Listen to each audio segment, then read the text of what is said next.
So I suppose you heard what the guys have been saying when it comes to passenger experience, air rail partnerships, the challenges for them when it comes to distribution, when it comes to baggage handling, educating the customer, like Mike mentioned.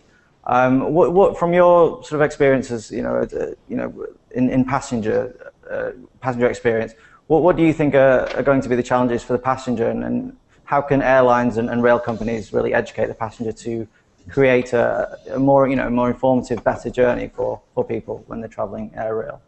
Well, I think you've kind of hit the nail on the head there in terms of, and has been mentioned, it's about information, and I think the right information at the right time is paramount. I mean,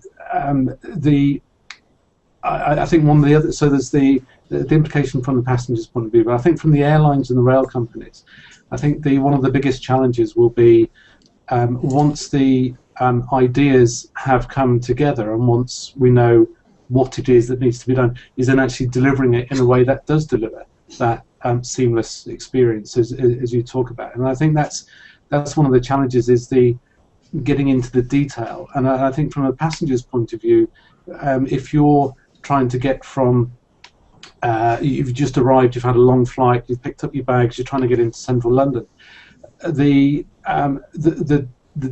you need to know that information there and then about whether you're going to go and get a cab or whether you're going to go on the train.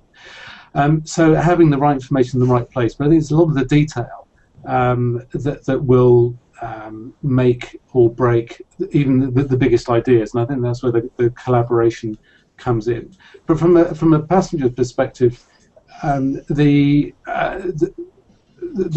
best ideas can fall down if it's all about the delivery, I guess is what I'm trying to say.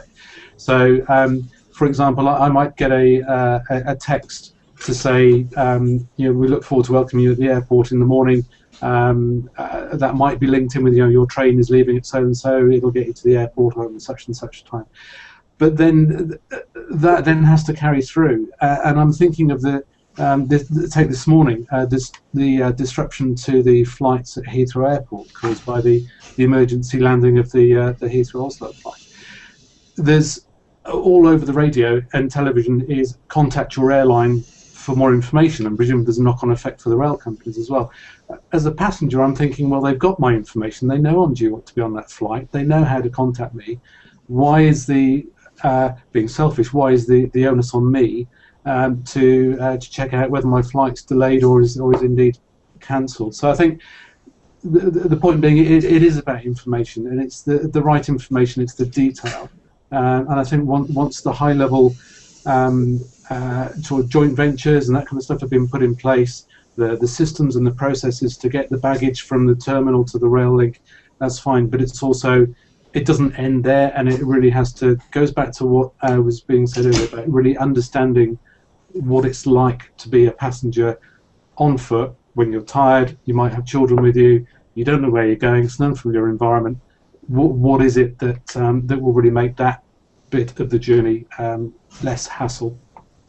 Okay, so the passenger information service, the keeping the customer up to date, using technology and customer data, and getting in touch and really keeping them up to date with how their journey's going, what are going to be the challenges, and I suppose the disruption management element, like you mentioned, is important. Very much so. Yeah. Fantastic.